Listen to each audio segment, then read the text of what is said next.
మే 16వ తేదీ అరుదైన శని జయంతి మరియు అమావాస్య. శనిదేవుని అనుగ్రహం పొందడానికి ఈ రోజున చేయాల్సిన పూజా విధానం. అందరికీ నమస్కారం. ది పురాణిక్ పాత్ ఛానల్ వీక్షకులకు స్వాగతం. కర్మఫలాన్ని అందించే న్యాయాధికారి శని భగవానుడు కరుణిస్తే రాత్రికి రాత్రే బిచ్చగాడు కూడా కోటీశ్వరుడైపోతాడు. ఈ మే 16వ తేదీ శనివారం నాడు అమావాస్య మరియు శని జయంతి ఒకేసారి రావటం అత్యంత అరుదైన శక్తివంతమైన కలయిక. ఇలాంటి అద్భుతమైన రోజున మనం చేసే చిన్న చిన్న పరిహారాలు, పూజల వల్ల 7 జన్మల దరిద్రం వదిలిపోయి మహర్దశ పడుతుంది. ఈ వీడియో మీ కంటపడిందంటే మీ కష్టాలు తీరిపోయే సమయం ఆసన్నమైందని నమ్మండి. ఎక్కడా స్కిప్ చేయకుండా వీడియోను పూర్తిగా చూడండి. ఈ విశేషమైన శని అమావాస్య నాడు మహాలక్ష్మీదేవిని ఆహ్వానించాలంటే ముందుగా బ్రహ్మముహూర్తంలో నిద్రలేవడం అతి ముఖ్యం. సూర్యోదయానికి ముందే లేచిన వారిని శనిదేవుడు కరుణిస్తాడు. ఒకవేళ బద్ధకించి ఆలస్యంగా లేస్తే శని దోషాలు వెంటనే చుట్టుముడతాయి. కాబట్టి తెల్లవారుజామునే లేచి ఇల్లు తుడిచే నీళ్లలో కొద్దిగా రాళ్ల ఉప్పు వేసి శుభ్రం చేసుకోండి. దీనివల్ల ఇంట్లోని దరిద్ర దేవత, నెగటివ్ ఎనర్జీ క్షణాల్లో పారిపోతాయి. ఆ తర్వాత స్నానం చేసే నీటిలో కొద్దిగా నల్ల నువ్వులు వేసుకుని తలస్నానం చేయాలి. ఇలా చేస్తే ఏలినాటి శనిలాంటి గ్రహదోషాలన్నీ ఇట్టే తొలగిపోయి అదృష్టం వరిస్తుంది. స్నానం ముగిశాక ఇంటి ప్రధాన గుమ్మానికి పసుపు కుంకుమలు పెట్టి ముగ్గులతో లక్ష్మీకరంగా అలంకరించుకోవాలి. ఇక పూజ విషయానికి వస్తే శనిదేవుని పటాన్ని కాని విగ్రహాన్ని కాని ఎట్టి పరిస్థితుల్లోనూ ఇంట్లో పెట్టుకుని పూజించకూడదు. శనిదేవుడు పరమశివుడికి శిష్యుడు కాబట్టి మీ పూజాగదిలో ఉన్న శివలింగానికి లేదా శివపార్వతుల పటానికి పూజ చేసి నువ్వుల నూనెతో మట్టి ప్రమిదలో దీపారాధన చేస్తే చాలు. నిజానికి శివుణ్ణి పూజిస్తే శనిదేవుణ్ణి పూజించినట్లే. పూజ పూర్తయ్యాక ఏకాగ్రతతో ఓం శనీశ్వరాయ నమః అనే మంత్రాన్ని 21 సార్లు జపించండి. దీనివల్ల మీ మనసులోని కల్మషం, కష్టాలు తీరిపోయి అద్భుతమైన మానసిక ప్రశాంతత లభిస్తుంది. ఇకపోతే మనకు అకారణంగా వచ్చే అనారోగ్యాలకు, ధన నష్టాలకు ప్రధాన కారణం నరదృష్టి. ఈ శని అమావాస్య నాడు దీనిని నివారించుకునే అద్భుతమైన అవకాశం ఉంది. అందుకే సాయంత్రం వేళ కుటుంబ సభ్యులకు, ముఖ్యంగా పసిపిల్లలకు గుప్పిట్లో రాళ్లుప్పు తీసుకుని 3 సార్లు దిష్టి తీసి ఆ ఉప్పును బేసిన్లో వేసి నీళ్లు పోసేయండి.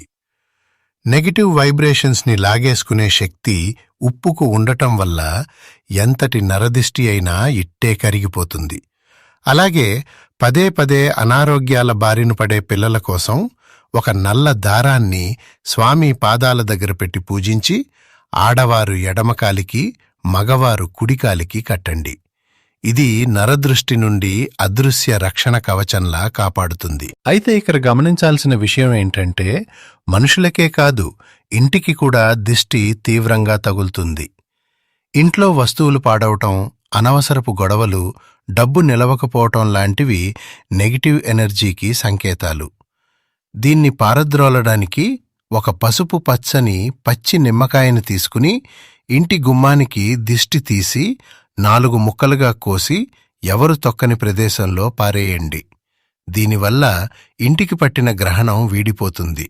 అంతేకాకుండా ఖచ్చితంగా తొడిమ ఉన్న ఒక బూడిద గుమ్మడికాయకు పసుపు, కుంకుమ బొట్లు పెట్టి మీ ప్రధాన గుమ్మానికి కట్టి సాంబ్రాణి పొగ వేయండి.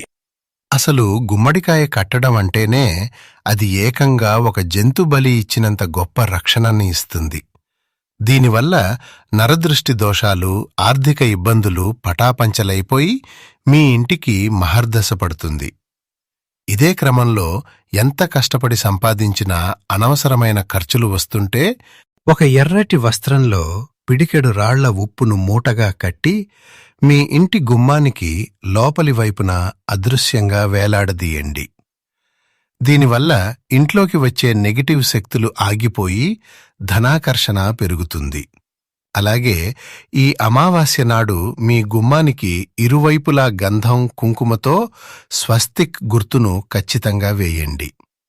అసలు స్వస్తిక్ అంటేనే సర్వశుభాలకు ప్రతీక కాబట్టి ఇంట్లోకి ఎలాంటి చెడుగాలి ప్రవేశించదు. ఇక అమావాస్య అనగానే చనిపోయిన మన పితృదేవతలకు ఎంతో ప్రీతిపాత్రమైన రోజు కాబట్టి వారిని మనసులో తలుచుకుని పేదవారికి అన్నదానం చేస్తే మీ 7 జన్మల పాపాలు నశించి పెద్దల ఆశీర్వాదం లభిస్తుంది.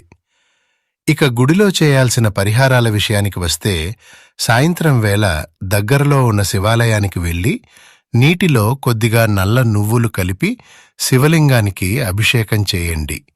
దీనివల్ల దీర్ఘకాలిక అనారోగ్య గండాలు తొలగిపోయి ఆయుష్షు పెరుగుతుంది. ఆ తర్వాత నవగ్రహాల చుట్టూ 9 ప్రదక్షిణలు చేసి శనిదేవుని ముందు నువ్వుల నూనెతో దీపం వెలిగించండి.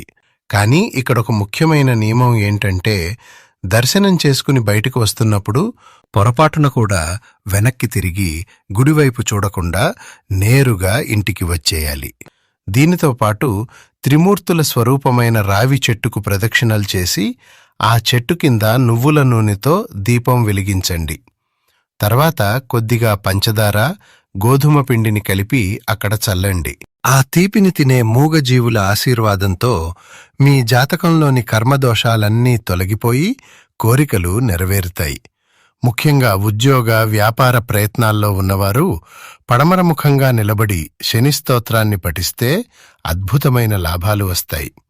అదేవిధంగా సాయంత్రం 6 గంటల సంధ్యావేళలో ఇంటి గుమ్మం బయట కుడివైపున శనిదేవునికి ఇష్టమైన పడమర దిక్కుగా నువ్వుల నూనెతో దీపం వెలిగించండి.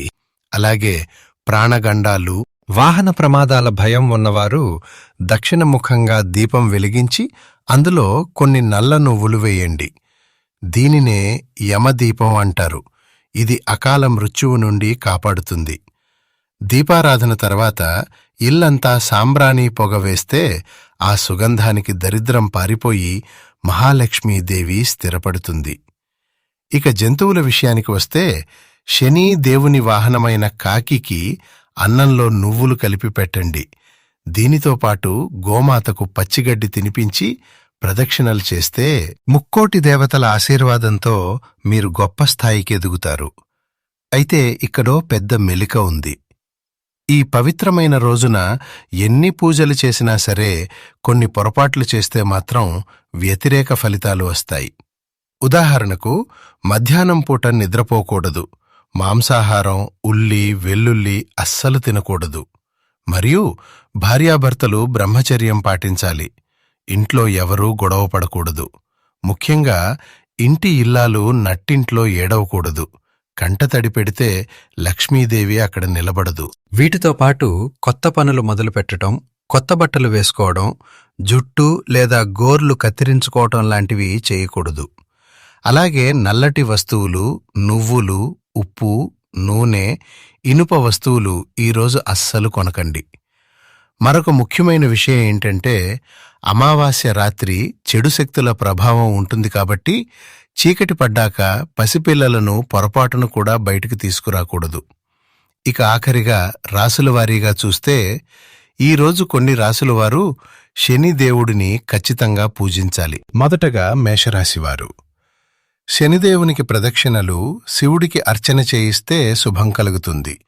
అలాగే సింహరాశివారు పేదలకు మినుములు లేదా నువ్వులు దానం చేస్తే అద్భుతమైన మార్పు చూస్తారు. ఇక కన్యారాశివారు శనిదేవునికి తైలాభిషేకం, శివార్చన చేయటం అత్యంత ఫలప్రదం. ధనస్సు రాశివారి విషయానికి వస్తే నలుపు వస్త్రాలు ధరించి నవగ్రహ ప్రదక్షిణలు చేయాలి. అలాగే కుంభ, మీనరాశుల వారు స్వయంగా తైలాభిషేకం చేస్తే కష్టాలన్నీ కనుమరుగవుతాయి. కాబట్టి ఈ చిన్న పరిహారాలను పూర్తి నమ్మకంతో ఆచరించి ఆ శనీశ్వరుడి దయ పొందండి. ఈ సమాచారం మీకు నచ్చితే ఖచ్చితంగా ఒక లైక్ కొట్టి మీ బంధుమిత్రులకు షేర్ చేయండి. ఇలాంటి మరెన్నో పురాణ రహస్యాల కోసం మన ది పురాణిక్ పాత్ ఛానల్ని సబ్స్క్రైబ్ చేసుకోండి. కింద కామెంట్స్లో జై శ్రీరామ్ అని కామెంట్ చేయడం మర్చిపోకండి. ధన్యవాదములు.